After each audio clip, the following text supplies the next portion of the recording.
जय श्री कृष्णा दोस्तों, मेरा नाम है अजय कृष्ण वंशी। उम्मीद करता हूँ आप सभी अच्छे से होंगे और राजस्थान की जितने भी कॉम्पिटेटिव एग्जाम आ रहे हैं आने वाले समय में उनकी आप गंभीरता से ईमानदारी से तैयारी कर रहे होंगे। आज हम चर्चा करना चाहते हैं राजस्थान में जनजातीय आंदोलनों के बारे में। पहले हम ये समझने की कोशिश करेंगे कि जनजातियां क्या होती हैं। थोड़ा सा इसको समझने की कोशिश करते हैं। जनजातियां जिनको आज की भाषा में एसटी कह दिया जाता है। एसटी मतलब शेड्यूल ट्राइब। मुख्य तौर पर इसमें मीणा, भील तथा गरासिया ये सभी समुदाय सम्मिलित होते हैं। इनको जनजातियां बोला जाता है। क्यों बोला जाता है? क्योंकि ये जंगलों में निवास किया करते थे। इनका जो रोजगार होता था, इनकी जो आजीविका होती थी, इनका जो जीवन होता था वो पूरी तरीके से जंगलों पर निर्भर किया करता था। इस वजह से इनको जनजातियां कहा जाता है। राजस्थान में जनजातीय आंदोलन आखिरकार क्यों घटित हुए इसको भी हम थोड़ा समझने की कोशिश करेंगे, लेकिन उससे पहले मैं थोड़ा भील विद्रोह के बारे में चर्चा करना चाहूंगा। आज जो हमारी चर्चा का मुख्य विषय रहने वाला है वो गोविंद गिरी का भगत आंदोलन रहने वाला है। लेकिन मैं डायरेक्ट भगत आंदोलन के बारे में आपको नहीं बता सकता, क्योंकि मुझे थोड़ा सा इसकी पृष्ठभूमि के बारे में आपको समझाना पड़ेगा ताकि ये टॉपिक थोड़ा सरल हो जाए, इजी हो जाए। और हमारी जो जानकारी का स्रोत है, मैं जो आपसे जानकारी साझा कर रहा हूँ उसका स्रोत राजस्थान सरकार की ऑथेंटिक किताब है तथा भारत सरकार की ऑथेंटिक किताब एनसीईआरटी है। थोड़ा सा भील विद्रोह के बारे में मैं बैकग्राउंड समझाने की कोशिश करता हूँ। भील विद्रोह पहले समझते हैं कि भील कहां पर रहते थे राजस्थान में। तो राजस्थान में भील रहते थे मेवाड़ क्षेत्र में, इसके अलावा वागड़ क्षेत्र में, इसके अलावा सिरोही क्षेत्र में। मेवाड़ जिसमें उदयपुर आता है, चित्तौड़ आता है, प्रतापगढ़ का जो आज का इलाका है वो भी मुख्य तौर पर वो भी उसमें आता था, उस समय मेवाड़ में आता था। इसके अलावा वागड़ में डूंगरपुर आता है, इसके अलावा बांसवाड़ा आता है। सिरोही अलग राज्य है।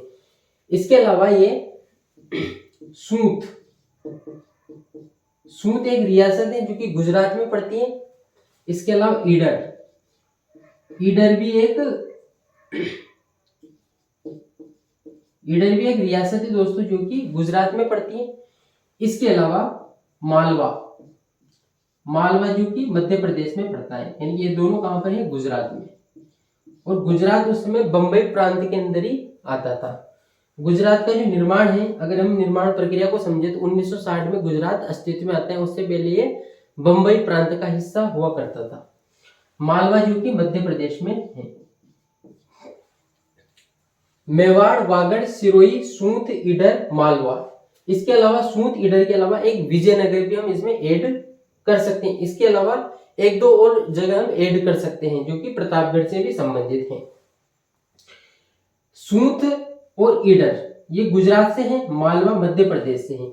इन सभी क्षेत्रों में भील जनजाति निवास करती थी और शांतिपूर्ण तरीके से निवास करती थी, अपना जीवन जीती थी। अपने जो रोजगार है, व्यवसाय हैं, वो सभी उनके अच्छे से चल रहे थे। लेकिन उसके बाद में एक ट्विस्ट आता है। क्या ट्विस्ट आता है?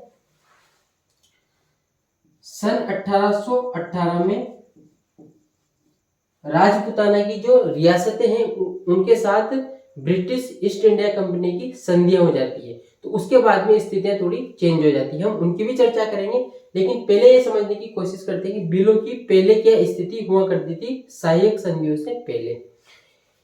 भील जो कि इन क्षेत्रों में रहते थे, ये अपना उद्योग वगैरह किया करते थे। इनका अपना अलग से प्रशासन चलता था। इनके अपने आंतरिक मामले थे जिन पर रियासत किसी भी प्रकार का कोई हस्तक्षेप नहीं करती थी। ये महुआ पादप से शराब वगैरह भी बनाया करते थे, उसका व्यवसाय भी किया करते थे। इसके अलावा अगर कोई राह में जा रहा है, इनके जो इलाके होते थे उन इलाकों में अगर कोई जा रहा है तो उससे राहगीर टैक्स भी वसूल किया करते थे। तंबाकू वगैरह भी ये बनाते थे। इनका अपना जीवन अपने हिसाब से चल रहा था। इसी वजह से भीलों का मेवाड़ रियासत के साथ भी एक मजबूत गठजोड़ देखने को मिलता है। कब देखने को मिलता है? हमें याद करना होगा हल्दी घाटी का युद्ध। हल्दी घाटी के युद्ध में महाराणा प्रताप की तरफ से पूंजा भील ने महाराणा प्रताप की सहायता की थी और मेवाड़ रियासत के जो राज्य चिन्ह है उसमें भीलों को भी स्थान दिया गया था। तो इससे हम भीलों का महत्व समझ सकते हैं कि भीलों का क्या महत्व था, यानी कि भीलों का एक सम्मानजनक स्थान था इन सभी क्षेत्रों में। लेकिन उसके बाद में स्थितियां बदल जाती है जब ब्रिटिश ईस्ट इंडिया कंपनी के साथ राजपूताना की रियासतों की सहायक संधियां हो जाती है। उसके बाद में क्या होता है इन इलाकों में, और खास तौर पर अगर मैं मेवाड़ की बात करूं तो प्रथम पॉलिटिकल एजेंट जिसका नाम है जेम्स टोड, उसकी नियुक्ति होती है। साथ ही सहायक पॉलिटिकल एजेंट की भी नियुक्ति होती है। और इसी के साथ ही भीलों के आंतरिक मामलों में, साथ ही भीलों के प्रशासन में ब्रिटिश ईस्ट इंडिया कंपनी का प्रभाव साफ साफ झलकने लगता है। वो उनके शराब उत्पादन पर, बहुआ से जो शराब उत्पादन किया जाता था उसमें प्रतिबंध लगा देते हैं। उनके व्यापार वाणिज्य पर प्रतिबंध लगा देते हैं। इसके अलावा वो जो टैक्स लिया करते थे, राहगीर टैक्स, उस पर प्रतिबंध लगा देते।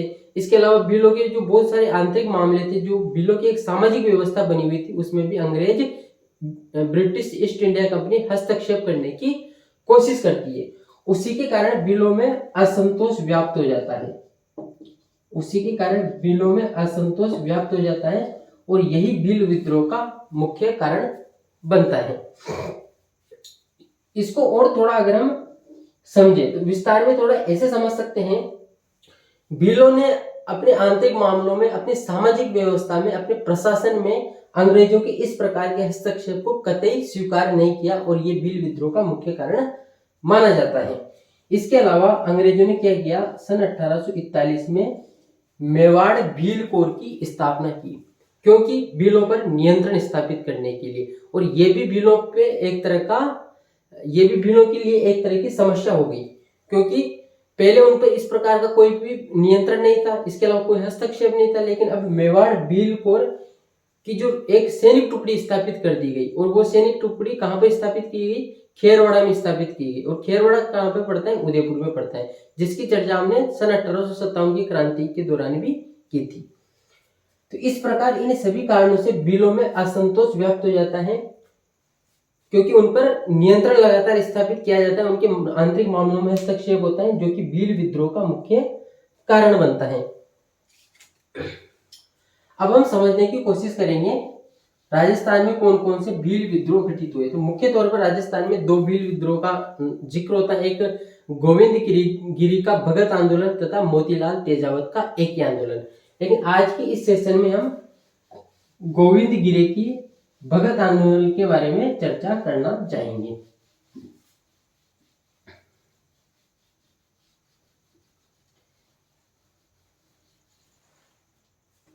भील जो कि एक शांति प्रिय कौम थी, अब वो विद्रोह पर उतारू हो जाती है। और विद्रोह किन किन परिस्थितियों में सामने आता है, कौन कौन से ऐसे घटनाक्रम घटित होते हैं, इनकी थोड़ी सी हमें चर्चा करनी होगी। 1818 में अंग्रेजों के साथ देसी रियासतों की सहायक संधि हो जाती है। उसके बाद में भीलों पर नियंत्रण स्थापित होना प्रारंभ हो जाता है। भीलों द्वारा 1818 के उत्तरार्ध में लगातार विद्रोह किए जाते हैं। छुटपुट घटनाएं अपने को बहुत सारी देखने को मिलती हैं। लेकिन आज हमारा जो चर्चा का विषय है भगत आंदोलन, उसको हम विस्तार देना चाहेंगे। भगत आंदोलन, भगत आंदोलन क्या है दोस्तों? भगत आंदोलन, इस वीडियो लेक्चर के बाद में आपके भगत आंदोलन से संबंधित एक भी डाउट नहीं रहेगा। सभी प्रकार की जो आपकी समस्या है उनका निराकरण कर दिया जाएगा। थोड़ा इसको डिटेल में देखने की हम कोशिश करेंगे। भगत आंदोलन का अर्थ है दोस्तों गोविंद गिरी द्वारा बांसवाड़ा, डूंगरपुर, सूंत जो कि गुजरात में पड़ता है, लेकिन वागड़ क्षेत्र जो बांसवाड़ा और डूंगरपुर है इनके बिल्कुल टच में है ये। इस वजह से यहाँ पर भी भील समुदाय अधिक मात्रा में रहता था और यहाँ पर भी इन आंदोलनों का प्रभाव देखने को हमको मिलता है। सूंत और ईडर, भगत आंदोलन का अर्थ है गोविंद गिरी द्वारा बांसवाड़ा, डूंगरपुर, सूंत और ईडर में जो आंदोलन चलाए गए, भीलों की जो जन जागृति की गई और भीलों ने अब जो अपने अधिकारों की मांग प्रशस्त की, वो जो आंदोलन हमको देखने को मिलता है उसे भगत आंदोलन के नाम से जाना जाता है। थोड़ा सा गोविंद गिरी के बारे में भी हम जानने की कोशिश करते हैं। गोविंद गिरी का जन्म होता है दोस्तों बेड़सा गांव, और बेड़सा गांव कहां पर पड़ता है? डूंगरपुर में। यानी कि डूंगरपुर के बेड़सा गांव में गोविंद गिरी का जन्म होता है। बंजारा समाज में इनका जन्म होता है, बंजारा समाज में इनका जन्म होता है। उसके बाद में क्या होता है, एक निश्चित आयु के बाद में इनकी शादी वगैरह होती है, बच्चे वगैरह होते हैं, लेकिन पत्नी और जो बच्चे होते हैं उनकी कम आयु में ही मृत्यु हो जाती है, जिसके कारण गोविंद गिरी संन्यास का मार्ग चुन लेते हैं और गोविंद गिरी पत्नी तथा बच्चों की मृत्यु के बाद में बन जाते हैं सन्यासी। अब सन्यासी बनेंगे तो कोई दीक्षा देने वाला भी चाहिए, तो ये यहां से चले जाते हैं कोटा बूंदी अखाड़े के महाराज के पास। कोटा बूंदी अखाड़े, कोटा बूंदी अखाड़ा था उस समय, वहां के जो महाराज थे उनका नाम था राजगिरी, वहां के जो साधु थे उनका नाम था राजगिरी। गोविंद गिरी जिनका जन्म बेड़सा गांव डूंगरपुर में होता है, बंजारा समाज में इनका जन्म होता है, पत्नी और बच्चे की मृत्यु हो जाती है, उनके बच्चों की मृत्यु हो जाती है, संन्यास धारण कर लेते हैं, कोटा बूंदी अखाड़ा के राजगिरी साधु के पास जाते हैं, दीक्षा ग्रहण करते हैं और पूरी तरीके से वहां से दीक्षित होकर आते हैं और संन्यास धारण कर लेते हैं। उसके बाद में क्या होता है, ये आते हैं वापिस बेड़सा गांव, वापिस गोविंद गिरी आते हैं बेड़सा गांव, बेड़सा गांव वहीं पर डूंगरपुर में, और यहाँ पर आने के बाद में गोविंद गिरी धूनी स्थापित कर देते हैं। धूनी का क्या अर्थ है? धूनी यानी कि जो संत महात्मा द्वारा अग्नि का एक बनाया जाता था चबूतरे जैसा, वो धूनी जलती रहती थी और उसके समक्ष वो प्रवचन वगैरह दिया करते थे। तो बेड़सा गांव में इन्होंने धूनी स्थापित कर दी और प्रवचन देने लगे, बिलों के नैतिक तथा आध्यात्मिक।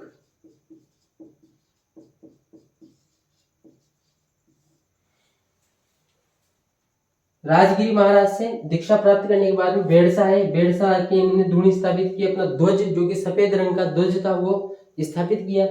नैतिक तथा आध्यात्मिक यहाँ पर शिक्षा तथा प्रवचन देने लगे। इनको बिलों को, बिलों में इन्होंने जन जागृति पैदा की, भील समाज के उत्थान का इन्होंने प्रयास किया। उनमें अनेक सारी सामाजिक बुराइयां थी, कुप्रथाएं थी, तो उनके लिए बिलों को जागरूक किया। और यहीं पर बेड़सा गांव में ही जो इनके शिष्य थे वो शिष्य भगत कहलाए, गोविंद गिरी के शिष्य क्या कहलाए? भगत कहलाए। और इसी वजह से गोविंद गिरी द्वारा जो पंथ है वो भगत पंथ कहा जाता है, भगत पंथ कहा जाता है। बेड़सा गांव में आने के बाद में इन्होंने धूनी स्थापित की और इनके जो शिष्य वो भगत कहलाए, इस वजह से इनका पंथ भगत पंथ भी माना जाता है। और ये इसी वजह से इस आंदोलन का नाम भी भगत आंदोलन दिया जाता है, क्योंकि इनके जो शिष्य वो भगत कहलाए। एक जो प्रमुख इनका भगत था, प्रमुख जो शिष्य था, प्रमुख जो सहयोगी था, उसका नाम भी हमको याद रखना है, उसका नाम था सुरजी, उसका नाम था दोस्तों सुरजी भगत, सुरजी भगत। सुरजी भगत इनका प्रमुख सहयोगी भी साबित होता है। उसके बाद की चर्चाओं को हम विस्तार देते हैं। अब यहां से थोड़ा सा इसको रिकॉल करवा देता हूँ। गोविंद गिरी द्वारा बांसवाड़ा, डूंगरपुर, सूत और सूत और ईडर पड़ता है गुजरात में। बाकी ये अपने राजपुताना की से हुआ करते थे, वागड़ प्रदेश में आते थे। इनके इन क्षेत्रों में जो गोविंद गिरी द्वारा जो आंदोलन चलाया गया बिलों के राजनीतिक न्याय, आर्थिक न्याय दिलाने के लिए, वो भगत आंदोलन कहलाता है। और ये सारा हम डिस्कस कर चुके हैं। अब हम समझने की कोशिश करते हैं किस प्रकार से भगत आंदोलन आगे बढ़ता है और गोविंद गिरी की इसमें क्या भूमिका रहती है। साथ ही इसके दौरान जो घटनाक्रम घटित हुए हैं उनके भी हम यहाँ पर चर्चा करना चाहेंगे।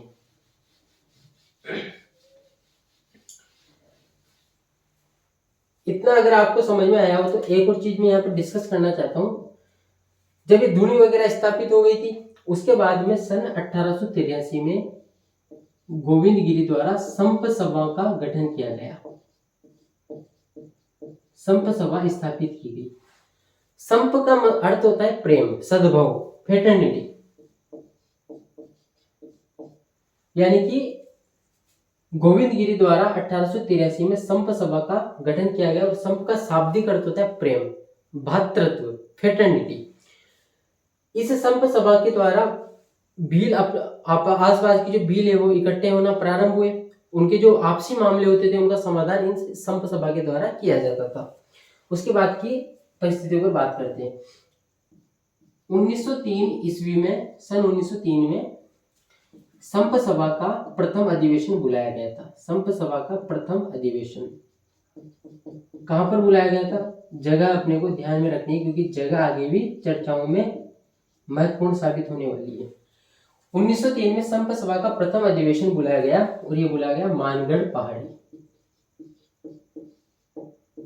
मानगढ़ पहाड़ी, मानगढ़ पहाड़ी पड़ती है दोस्तों बांसवाड़ा में।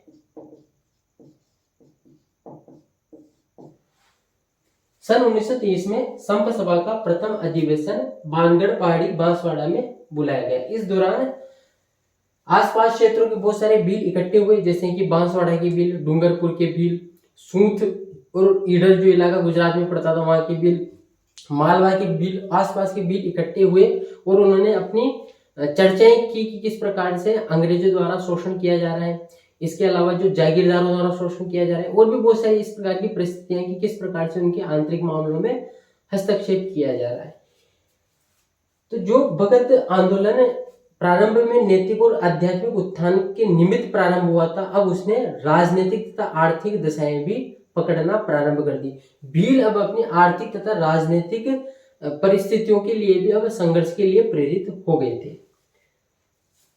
इसके बाद में लगातार 1908 तक गोविंद गिरी के द्वारा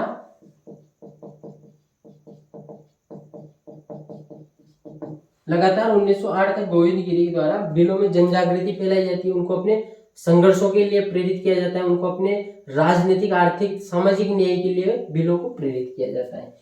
लेकिन होता क्या है, 1908 ईस्वी की बात है, जो आसपास के जागीरदार थे उन्होंने ये शिकायत अपने अधिकारियों से की, अंग्रेज अधिकारियों से की। अंग्रेज अधिकारियों ने से ये शिकायत राजा के पास पहुंची और आसपास के इलाके में एक ऐसी परिस्थितियां पैदा हो गई कि वहां के जागीरदार, सामंत, ब्रिटिश जो अधिकारी थे तथा राजा थे, वो इस जो आंदोलन अब अभी अपनी स्टार्ट ही होने वाला था, आंदोलन अब प्रारंभ ही होने वाला था, इस आंदोलन को वो भांप चुके थे। इस वजह से वो चिंतित हो गए थे और उन्होंने क्या किया, गोविंद गिरी पर प्रतिबंध लगाना शुरू कर दिया। गोविंद गिरी तथा उनके शिष्यों को परेशान करना प्रारंभ कर दिया और गोविंद गिरी को बाध्य किया कि वो ये जो इलाका है बांसवाड़ा, डूंगरपुर वाला जो वागड़ प्रदेश है, इसको छोड़ना पड़ेगा। गोविंद गिरी 1908 में ये इलाका छोड़ देते हैं और चले जाते हैं दोस्तों ईडर। ईडर यानी कि गुजरात में चले जाते हैं। ईडर तथा सूंत इलाके में गोविंद गिरी द्वारा भ्रमण किया जाता है। वहां के भीलों में जन जागृति का प्रयास किया जाता है। वहां के भीलों को अपने सामाजिक, आर्थिक तथा राजनीतिक न्याय के लिए प्रोत्साहित किया जाता है। और एक ऐसा घटनाक्रम भी देखने को मिलता है जो कि बहुत ही महत्वपूर्ण है। ईडर रियासत गुजरात में पड़ती थी। इसका एक ठिकाना था जिसका नाम था दोस्तों पालपट्टा। ठिकाने का नाम था पालपट्टा। पालपट्टा ठिकाने का जो ठिकानेदार था, जागीरदार था, उसके द्वारा भीलों पर अत्यधिक शोषण किया जा रहा था, भीलों का दमन किया जा रहा था, भीलों पर अलग अलग प्रकार की परेशानियां पैदा की जा रही थी। ईडर रियासत के पालपट्टा ठिकाने के जागीरदार द्वारा तो उसके विरोध में गोविंद गिरी भीलों को संगठित करते हैं, उनको एकजुट करते हैं, संघर्ष के लिए प्रेरित करते हैं और एक आंदोलन देखने को मिलता है वहां पर। उस आंदोलन का ही असर था कि जो पालपट्टा का ठिकानेदार था, जो जागीरदार था, उसको भीलों के सामने झुकना पड़ा और यहाँ पर 21 शर्तों के साथ एक समझौता हुआ। 21 शर्तों के साथ पालपट्टा के भीलों तथा वहां के जागीरदार के मध्य एक समझौता हुआ और इन 21 शर्तों में से अधिकतर ऐसी शर्तें थी जो भीलों के फेवर में थी। इसे गोविंद गिरी के भगत आंदोलन की प्रथम सफलता माना जा सकता है। इसे गोविंद गिरी के भगत आंदोलन की एक महत्वपूर्ण सफलता भी माना जा सकता है। यहाँ से गोविंद गिरी तथा भीलों का जो आत्मविश्वास है वो कई गुना बढ़ गया था और गोविंद गिरी भी बहुत ज्यादा प्रेरित हो गए थे कि आखिरकार मेहनत रंग अब लाने वाली है। उसके बाद की परिस्थितियों पे हम बात करते हैं। पाल पट्टा ठिकाने के साथ जो समझौता हुआ था उसकी डेट भी कई बार पूछ ली जाती है। उसकी डेट है दोस्तों 24 फरवरी 1910। उसकी डेट है 24 फरवरी 1910। पाल पट्टा की जागीरदार तथा बिलों के मध्य एक समझौता हो जाता है और इसमें 21 शर्तें शामिल की जाती हैं जो कि अधिकतर बिलों के फेवर में होती है। तो ये आंदोलन की सफलता मानी जाएगी। यहां से 1911 के प्रारंभ में वापस गोविंद गिरी कहां पर आ जाते हैं? बेड़सा गांव में आ जाते हैं। बेड़सा गांव कहां पर है? डूंगरपुर में, जहां पर गोविंद गिरी का जन्म हुआ था, जहां पर उन्होंने धुनी स्थापित की थी। वापस गोविंद गिरी बेड़सा गांव में आ जाते हैं, धुनी पे आ जाते हैं, प्रवचन देना प्रारंभ कर देते हैं। बिलों को वापस नए सिरे से संगठित करने का प्रयास गोविंद गिरी द्वारा किया जाता है। और साथ में गोविंद गिरी एक और काम करते हैं। गोविंद गिरी क्या करते हैं? वागड़ प्रदेश के आसपास के जितने भी गांव थे, प्रत्येक गांव में एक एक धुनी स्थापित कर देते हैं और उस धुनी पर एक कोतवाल नियुक्त कर देते हैं। वो कोतवाल उस धुनी की भी रक्षा करता था, साथ ही वहां के जो उस क्षेत्र विशेष के जो मामले होते थे उनका भी समाधान उसके द्वारा किया जाता था। जैसे अंग्रेजों के आने से पहले एक व्यवस्था हुआ करती थी बिलों में, एक जो भी एक भील गांव होता था उसमें एक गमेती हुआ करता था। वो गमेती राजस्व वगैरह वसूलता था, उसका नियंत्रण होता था बिलों पर और वो सभी प्रकार के आंतरिक मामलों की देखरेख करता था। लेकिन ब्रिटिश सरकार के आने के बाद में, सहायक संधियों के बाद में, ये जो गमेती हैं इसके अधिकारों में कटौती कर दी गई। अब गमेती का पद केवल नाम मात्र का पद रह गया था बिलों के मध्य।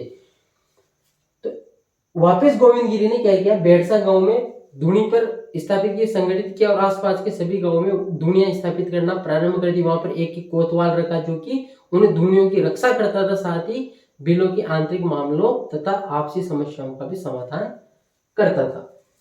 उसके बाद की चर्चाओं पर हम विस्तार देना चाहते हैं। अब ये सब चीजें जब समानांतर क्रम में चल रही थी तो जागीरदार, ब्रिटिश अधिकारी, शासक जो था वो परेशान हो गए थे। किससे परेशान हो गए थे? गोविंद गिरी से बहुत ज्यादा वो परेशान हो गए थे। इस प्रकार से अगर ये आंदोलन अपनी इसी गति के साथ आगे बढ़ता रहा, बिलों में जो जन जागृति आई है, बिलों में जो नई चेतना का विस्तार हुआ है, अगर ये चेतना इसी प्रकार से बढ़ती रही तो हो सकता है ये कभी ना कभी रियासत तथा ब्रिटिश ताज के खिलाफ या फिर ब्रिटिश ईस्ट इंडिया कंपनी के खिलाफ विद्रोह ना कर दे। तो ये सब चिंताएं उस समय जागीरदारों, शासक तथा ब्रिटिश अधिकारियों के समक्ष थी। उसी का कारण था दोस्तों कि अप्रैल 1913 में गोविंद गिरी को अरेस्ट कर लिया जाता है, गिरफ्तार कर लिया जाता है। अप्रैल 1913 में गोविंद गिरी को गिरफ्तार कर लिया जाता है, जेल में बंद कर दिया जाता है। बिलों द्वारा इसका तीव्र विरोध किया जाता है, आंदोलन किया जाता है। उसके बाद में उन पर दबाव पड़ता है और जो गोविंद गिरी है उनको कुछ शर्तों के साथ में मुक्त कर दिया जाता है कि अब आपको कम सक्रिय रहना है, आंदोलनों में ज्यादा भाग नहीं लेना है। लेकिन यहाँ पर एक महत्वपूर्ण घटनाक्रम घटित होता है। जैसे गोविंद गिरी को जेल से रिहा किया गया, गोविंद गिरी के दिमाग में एक प्रश्न खड़ा हो जाता है कि इन सभी समस्याओं का आखिरकार समाधान क्या है। तो गोविंद गिरी सोचते हैं इन सभी समस्याओं का एकमात्र समाधान है भील राज की स्थापना। ये जो वागड़ का क्षेत्र है यहाँ पर भील प्रदेश या भील राज की व्यवस्था होनी चाहिए। ये गोविंद गिरी का संकल्प था और उनका ये मानना था कि भील राज या फिर यहाँ पर ये जो वागड़ क्षेत्र है, जो भील कम्युनिटी ज्यादा है, वहां पर केवल भीलों का ही अधिकार होना चाहिए। उनके आंतरिक मामलों में कोई हस्तक्षेप नहीं कर पाए, साथ ही उनमें सामाजिक कुरीतियों में भी कमी लाने का प्रयास किया जाएगा। अप्रैल 1913 में इनको गिरफ्तार कर लिया जाता है, उसके बाद में रिहा कर दिया जाता है। उसके बाद में जो घटनाक्रम घटित होता है वो बहुत महत्वपूर्ण है, जिसको मानगढ़ दाम हत्याकांड के नाम से जाना जाता है। मानगढ़ हत्याकांड के नाम से जाना जाते हैं, जिसे राजस्थान का जलियांवाला बाग हत्याकांड भी कहा जाता है। उसकी अब हम चर्चा करना चाहेंगे। ये अपनी जो जानकारी है दोस्तों, ये गवर्नमेंट ऑफ इंडिया की जो बुक है एनसीईआरटी, वो अपनी जानकारी का स्रोत है। ऑथेंटिक किताबों से जानकारियां साझा करने का प्रयास किया जाता है ज़्यादातर, इस वजह से कभी कभार वीडियो आने में थोड़ा विलंब भी हो जाता है। बहरहाल अब हम आगे चर्चा करते हैं। उसके बाद में क्या होता है, जब गोविंदगिरी को रिहा कर दिया जाता है तो अक्टूबर 1913 में गोविंदगिरी पहुंच जाते हैं मानगढ़ पहाड़ी पर। गोविंदगिरी पहुंच गए मानगढ़ पहाड़ी पर। गोविंदगिरी पहुंच गए मानगढ़ पहाड़ी पर। और मानगढ़ पहाड़ी कहां पर है, बांसवाड़ा में। अक्टूबर 1913 में गोविंदगिरी मानगढ़ पहाड़ी पर पहुंचते हैं और ये संदेशवाहक, इनके जो संदेशवाहक थे, इनके जो भगत थे, उनको ये बोलते हैं आसपास के सभी गांवों में जाओ और सभी भीलों से बोलो कि कुछ मात्रा में और हो सके तो ज्यादा मात्रा में हथियार लेकर मानगढ़ पहाड़ी पर इकट्ठे हो जाओ। यहाँ पर एक बड़ा अधिवेशन बुलाए जाने की योजना थी गोविंदगिरी की कि किस प्रकार से अब भील राज की स्थापना का मार्ग प्रशस्त करना है। उसी के निमित्त अक्टूबर 1913 में संदेशवाहकों को गोविंदगिरी द्वारा भेजा जाता है सभी गांवों में, आसपास के सभी गांवों में। और जो लोग बाग हैं वो हथियार लेकर, भील शब्द जो आया है वो आया है व्हील से, और व्हील का अर्थ होता है तीर कमान। लेकिन अब भीलों ने कुछ दूसरे हथियार भी यहाँ पर इकट्ठा करना प्रारंभ कर दिया ताकि अगर कुछ इसी प्रकार की स्थितियां बन जाए, अगर उन पर आक्रमण हो जाए तो वो भी उसका डटकर मुकाबला कर सके और उसका प्रत्युत्तर दे सके। संदेशवाहकों के द्वारा हथियारों के साथ में भगत यानी कि गोविंदगिरी के शिष्यों को और आसपास के भीलों को आने के लिए मानगढ़ पहाड़ी पर बोला गया। लोग बाग भारी मात्रा में इकट्ठे हुए, यहाँ पर काफी बड़ी संख्या में भील यहाँ पर मानगढ़ पहाड़ी पर इकट्ठे हो गए। उसके बाद में क्या हुआ, जो आसपास के जागीरदार थे, ब्रिटिश अधिकारी थे, उनकी आंखें खुल गई। उन्होंने ये सूचना शासक को दी। शासक भी घबरा गया कि भाई इतनी बड़ी संख्या में भील इकट्ठा हो रहे तो आखिरकार इसका क्या कारण है। इस वजह से ब्रिटिश ईस्ट इंडिया कंपनी के द्वारा पॉलिटिकल एजेंट को भी निर्देश दिए गए और एजीजी का भी यहाँ पर हस्तक्षेप रहा। उसी के कारण यहाँ पर मेवाड़ भील कोर, जिसकी स्थापना 1841 में हुई थी, ये एक सैनिक छावनी है जो कि खेरवाड़ा उदयपुर में स्थित थी। मेवाड़ भील कोर की 2 टुकड़ियां, इसके अलावा 104 वेलेजली राइफल की 1 टुकड़ी, इसके अलावा 7वीं राजपूत रेजिमेंट।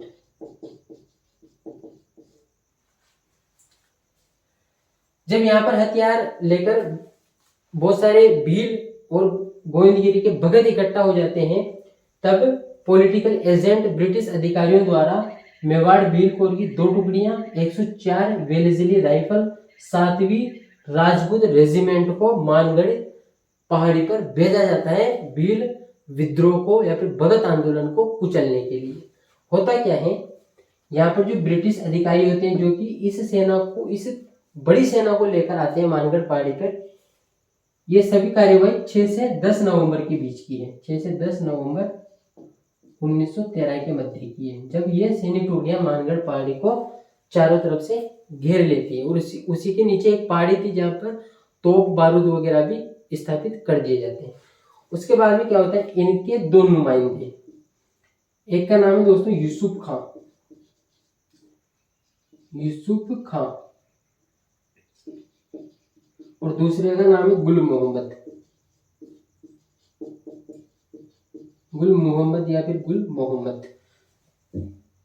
इनके 2 प्रतिनिधि यूसुफ खां और गुल मोहम्मद, ये 2 अधिकारी भी थे।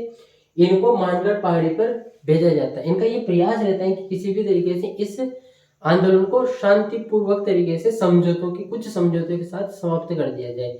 लेकिन ये इस प्रकार के समझौते करना चाहते थे जो कि भीलों की बिल्कुल भी फेवर में नहीं थे। इस वजह से भील समझौते के लिए तैयार भी नहीं थे। जब अंतिम प्रयास में इन दोनों को भेजा गया तो भीलों ने क्या किया, गुल मोहम्मद को मार डाला, गुल मोहम्मद की हत्या कर दी और यूसुफ खान किसी तरीके से जान बचाता हुआ इनके पास आया और उनको ये बोला कि भील अब भयंकर विप्लव के मूड में है, भयंकर विद्रोह के मूड में है। अब किसी भी तरीके से इनका दमन करना होगा, किसी भी तरीके से इस विद्रोह को कुचलना ही होगा। तब क्या किया जाता है, Mewar Bhil corps 104 Wellesley rifle 7वीं राजपूत रेजिमेंट के द्वारा गोले बारूद दागे जाते हैं मानगढ़ पहाड़ी में, जिसमें भीलों में अफरा तफरी मच जाती है। उसके बाद में ये धीरे धीरे मानगढ़ पहाड़ी को घेरते हुए ऊपर चढ़ना प्रारंभ करते हैं और इनके द्वारा अंधाधुंध फायरिंग की जाती है, भयंकर मात्रा में गोलीबारी की जाती है और उसी के कारण लगभग 1500 भील वीर गति को प्राप्त हो जाते हैं। 1500 जो भील हैं वो शहीद हो जाते हैं। मेवाड़ भील कोर 104 बेलेजली राइफल 7वीं राजपूत रेजिमेंट द्वारा इस सैनिक कार्यवाही में 1500 भील शहीद हो जाते हैं, जिसे मानगढ़ हत्याकांड के नाम से जाना जाता है। हालांकि ये जलियांवाला बाग हत्याकांड के 6 वर्ष पहले ही घटित हो गया था, लेकिन फिर भी इसको राजस्थान का जलियांवाला बाग हत्याकांड भी कहा जाता है। राजस्थान का जलियांवाला बाग हत्याकांड भी कहा जाता है। ये बहुत ही विभत्स घटना थी, बहुत ही भयावह घटना थी, जिसमें और उस समय जो ब्रिटिश अधिकारी थे उनका ये दावा था कि हमारी सैनिक कार्यवाही में केवल 100 भील ही मारे गए, लेकिन वर्तमान समय में ऑथेंटिक किताबों में भी ऐसा मिलता है कि 1500 भील के लगभग उस सैनिक अभियान के दौरान मारे गए थे, जो कि एक बहुत बड़ा हत्याकांड था, बहुत बड़ी विभत्स घटना थी एक तरीके से ब्रिटिश के द्वारा। इसे राजस्थान का जलियांवाला बाग हत्याकांड भी कहा जाता है। इसके अलावा इसको मानगढ़ हत्याकांड के नाम से भी जाना जाता है। मानगढ़ हत्याकांड, मानगढ़ पहाड़ी जो कि बांसवाड़ा में थी। वर्तमान समय में अगर आप बांसवाड़ा जाओ और मानगढ़ पहाड़ी पर जाओ तो मानगढ़ पहाड़ी पर एक मानगढ़ धाम बनाया गया है। साथ ही गोविंद गिरी की कुछ मूर्तियां वगैरह भी हैं। उनको जेल में ले जाता हुआ जो पुलिस अधिकारी, उसकी एक मूर्ति भी आपको देखने को मिलेगी और वहां पर एक भव्य स्मारक का निर्माण भी राजस्थान सरकार द्वारा करवाया गया है और उन शहीदों को भी याद किया गया है। गोविंद गिरी का क्या होता है इसके बाद में थोड़ा सा उसको भी समझ लेते हैं, किस प्रकार से आंदोलन अब अंतिम चरण में आ जाता है। गोविंद गिरी को गिरफ्तार कर लिया जाता है और गिरफ्तार करके गोविंद गिरी को गिरफ्तार करके आजीवन कारावास की सजा सुना दी जाती है। आजीवन कैद की सजा सुना दी जाती है, लेकिन भीलों द्वारा इसका विरोध किया जाता है। साथ ही जो गोविंद गिरी थे वो आध्यात्मिक गुरु भी थे, तो ऐसा भी माना जाता है कि ये हिंसक कार्यवाही में सीधे तौर पर भागीदार नहीं हो सकते। इसी वजह से इनकी जो आजीवन कैद की सजा थी उसको बाद में 10 वर्ष की कर दिया जाता है, उसको 10 वर्ष की कर दिया जाता है और उसके बाद में इनको 7 वर्ष की जब सजा पूर्ण हो जाती है तब इनको जेल से रिहा कर दिया जाता है। प्रारंभ में आजीवन था, उसके बाद में 10 वर्ष, फिर इनको 7 वर्ष की कैद के बाद में इनको रिहा कर दिया जाता है। लेकिन इस शर्त पर रिहा किया जाता है कि आप अब बांसवाड़ा, डूंगरपुर, सूंत और ईडर इलाकों में प्रवेश नहीं करेंगे और आप किसी भी प्रकार के आंदोलन में भागीदारी नहीं रखेंगे, किसी भी प्रकार की जन जागृति का कार्य अब आप नहीं करेंगे। इसके बाद में गोविंद गिरी चले जाते हैं दोस्तों अहमदाबाद संभाग। कहां पर है? गुजरात में। अहमदाबाद संभाग गुजरात। इसका एक जिला है पंचमहल। जिला और पंचमहल जिले के जाडोली गांव में ये निवास करते हैं। फिर उसके बाद में जाडोल गांव में जब गोविंद गिरी को गिरफ्तार कर लिया जाता है, आजीवन कैद की सजा फिर 10 वर्ष में परिवर्तित होती है। अच्छे व्यवहार के कारण 7 वर्ष में इनको रिहा कर दिया जाता है। तो ये उसके बाद में इस शर्त पर मुक्त किया जाता है कि अब ये बांसवाड़ा, डूंगरपुर जो वागड़ प्रदेश के साथ ही सूत और ईडर जो गुजरात के रियासतें थी, सूत और ईडर, उन इलाकों में अब ये प्रवेश नहीं कर सकेंगे। उसके बाद में ये अहमदाबाद संभाग के पंचमहल जिले के जाडोल गांव में निवास करते हैं और वहीं पर ये भीलों को प्रवचन देना वापस प्रारंभ करते हैं। लेकिन अब जो नेक्स्ट टाइम होता है उसमें ये किसी भी प्रकार के आंदोलन में भागीदार नहीं होते हैं। दोस्तों इस प्रकार से आज हमने भगत आंदोलन पढ़ा, जिसमें गोविंद गिरी का भगत आंदोलन भी कहा जाता है, क्योंकि गोविंद गिरी ही इस आंदोलन की मुख्य प्रेरणा थे। उम्मीद करता हूँ ये जो पर्टिकुलर सेशन है, ये जो पर्टिकुलर क्लास है, आपके कॉम्पिटिटिव एग्जाम के लिहाज से बेनिफिशियल रहेगी, महत्वपूर्ण रहेगी। मैंने ऑथेंटिक किताबों से लगभग सारी प्रकार की जानकारी आपको देने की कोशिश की है। अगर आपने वीडियो को शुरू से अंत तक देखा है तो धन्यवाद, थैंक यू वेरी मच।